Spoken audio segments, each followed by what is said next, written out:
dibunuh teman sekelasnya. Rabu 14 Juli 2023, di satu sekolah menengah di daerah Mojokerto, Jawa Timur terdapat kasus pembunuhan yang menewaskan satu orang siswi yang dibunuh oleh teman sekelasnya sendiri. Jam istirahat dimulai. Para siswa dan siswi sibuk dengan kegiatan masing-masing. Ada yang sedang menyantap makanan dan ada pula yang meluangkan waktunya untuk tidur. Alice membangunkan Deva dengan nada tinggi sembari mengebrak meja. Sontak Deva yang sedang tertidur pun terbangun.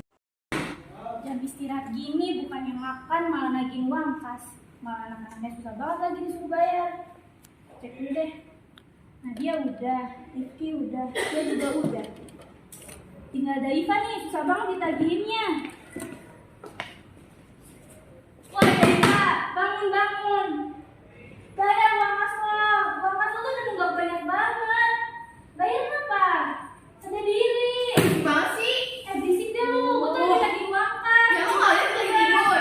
Lagi dia, nunggaknya banyak banget. Dia maksud apa sih ngomong kayak gitu? 40.000 doang dipermasalahin. Udah kalau cuma kayak gitu doang bayar. Yaudah sih, nanti gue bayar. Makanya nanti pas sholat temen gue juga gak sama gue. Udah. Tak terima dibentak, amarah Deva pun memuncak. Tak berselang lama, bel pulang berbunyi. Siswa dan siswi bergegas untuk pulang, berbeda dengan Deva yang sedang menyiapkan rencana untuk membalas dendam karena rasa sakit hatinya dengan perkataan yang Alice ucapkan. Halo bang, bisa bantu gue nggak? Ini ada orang rese nih. Temuin gue ya di rumah gue nanti. Telepon dimatikan. Deva pun bergegas pulang dan melancarkan aksinya. Sesampainya di rumah, Deva membuat rencana keji bersama Raihan. Tak berselang lama, Alice pun tiba di belakang rumahnya. Dan tanpa Alice tahu, ternyata Raihan sudah menunggu kedatangan Alice. Woi Daiva cepetan bayar uang kas lo. Sabar kali. Yaudah ayo ikut gue ke belakang. Kalau ambil duitnya, ikut. Ngomong. Daiva ini siapa? Saya udah ngomongin gue sekolah. Oh ini gue aja. Lo apa? Diam lo. Gila. Raihan mendekatkan tubuhnya kepada Alice sehingga kejadian tak diinginkan itu pun terjadi. Di belakang rumah Daiva, Alice, siswi kelas 3 SMP asal Mojokerto itu diperkosa sebanyak 2 kali dengan keadaan sadar dan tubuhnya lemah. Tak puas dengan hal keji tersebut, Daiva juga mencekik Alice sehingga tak bernyawa.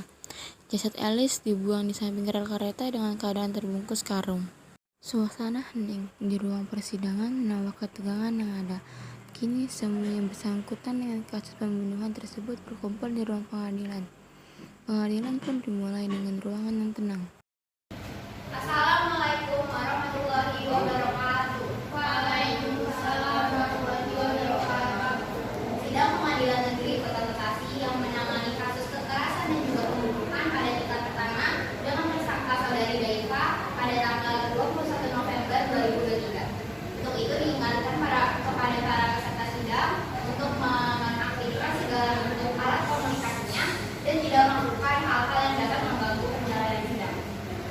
Alangkah baiknya jika kita berdoa terlebih dahulu untuk berjalannya sidang dengan lancar.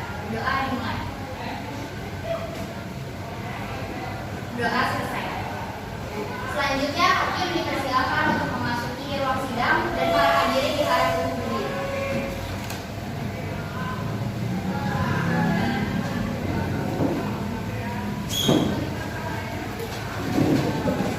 Para hadirin diharap untuk duduk kembali. Sidang Pengadilan Negeri Kota Bekasi yang memeriksa tindakan kekerasan dan juga pembunuhan terhadap siswi SMP kelas 3 Mojokerto di Jawa Timur dengan terdakwa Daiva 14 November 2023 dinyatakan terbuka untuk umum. Selanjutnya silakan terdakwa untuk memasuki ruangan. Silakan untuk tersangka saudari Daiva untuk memasuki ruangan.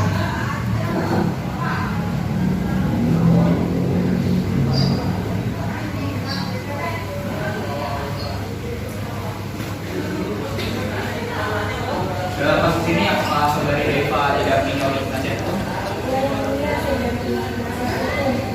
Apakah Anda benar terdakwa penasihat hukum dan juga pengacara? Coba tunjukkan surat kuasa hukum dan juga surat izin pengacara.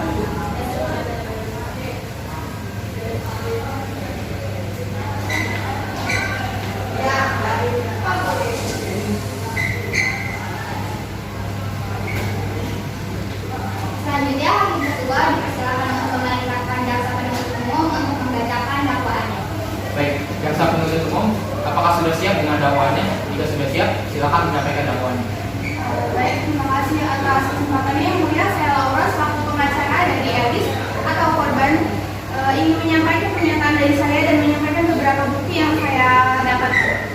Dari kasus ini diketahui bahwa saudari Elis itu dan Daifa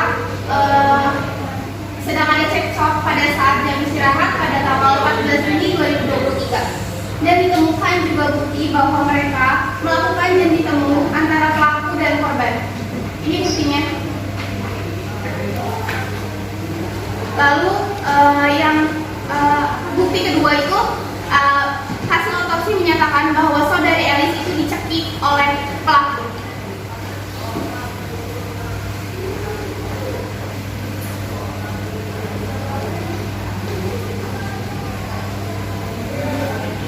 Selanjutnya dari yang saya pahami bahwa korban Elis itu diperkosa sebanyak 2 kali oleh pelaku Raihan. Maka dari itu saya ingin menuntut bahwa pelaku itu harus dikenakan pasal 340 KUHP, 338 KUHP Junto, pasal 80 ayat 3 Undang-Undang Perlindungan Anak dan pasal 365. Sekian pernyataan dari saya. Apakah terdakwa mengerjakan tersebut? Yang mulia saya mengerti. Selanjutnya, pihak tersangka bisa menanggapi pendapat Anda mengenai hal yang sudah disampaikan oleh pengacara korban. Terima kasih atas kesempatan yang diberikan kepada saya untuk memberikan pemaparan. Sebelumnya saya Naswa selaku pengacara dari Pak untuk memberikan pemaparan mengenai kasus tersebut. Dari hasil yang sudah saya pelajari mengenai hal tersebut, kami ingin meminta perlindungan Apa-apa masih percobaan. Anak saya yang dulu secara keji. Gimana keadaan kamu? Anak saya cuma masa depan, gak cuma dia. Anak tenang Bu, jika ibu masih buat keributan di sini, ibu akan dikeluarkan. Bisa dilanjutkan. Dari kasus ini saya juga memiliki saksi mata yang dapat mempertimbangkan hasil testing. Ya, silakan. Dipersilakan untuk saudari Sadia untuk memasuki ruang sidang.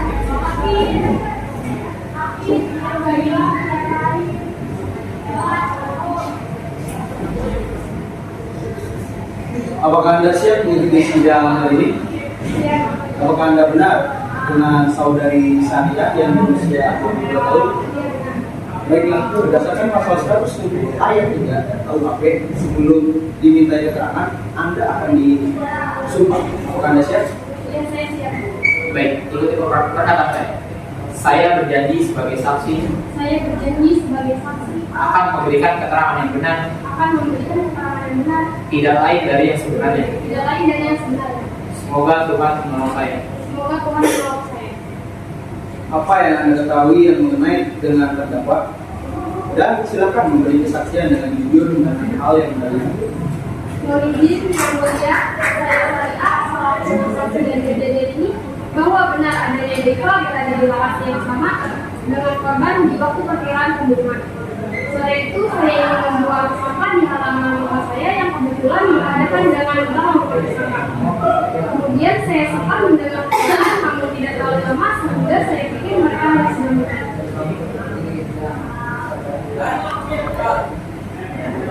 Baik, saya juga ingin menyampaikan bahwa saudari Daifa itu kan menghubungi pelaku Raihan. Nah, saudari Raihan ini bisa dijadikan saksi untuk kasus ini. Boleh saudari Raihan itu untuk disaksikan di sini. Saudara Raihan dipersilakan untuk memasuki ruang sidang.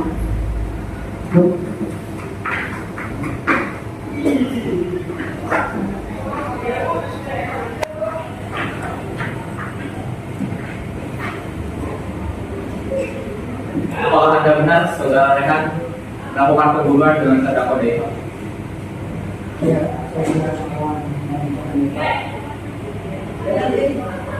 Yang mulia, saya harap pernyataan dari dua saksi ini dari segi pembunuhan yang dialami oleh korban yang juga masih berusia di bawah umur dan cara bersama yang sudah merencanakan pembunuhan bersama temannya, apakah masih percobaan pantas untuk kasus ini?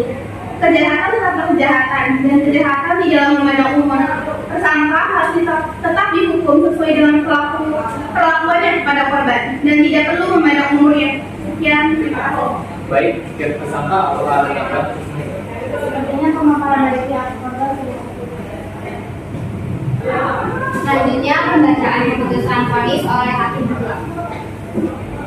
Berdasarkan data sidang tadi, agenda sekarang adalah pembacaan putusan bahwa terdakwa benar adanya ikut serta dalam kasus pembunuhan korban bernama Elis.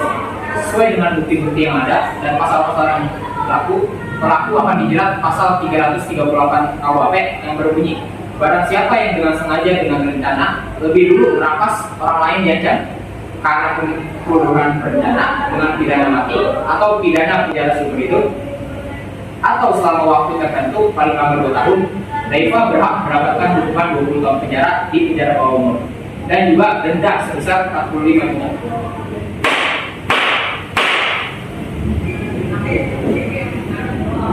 Sidang hari ini tanggal 21 November 2023 berakhir dengan terdakwa Daifa diberi hukuman 20 tahun penjara dan denda sebesar 45 juta.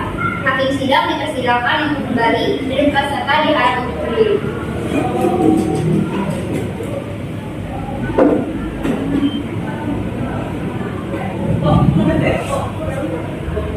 Persidangan hari ini selesai.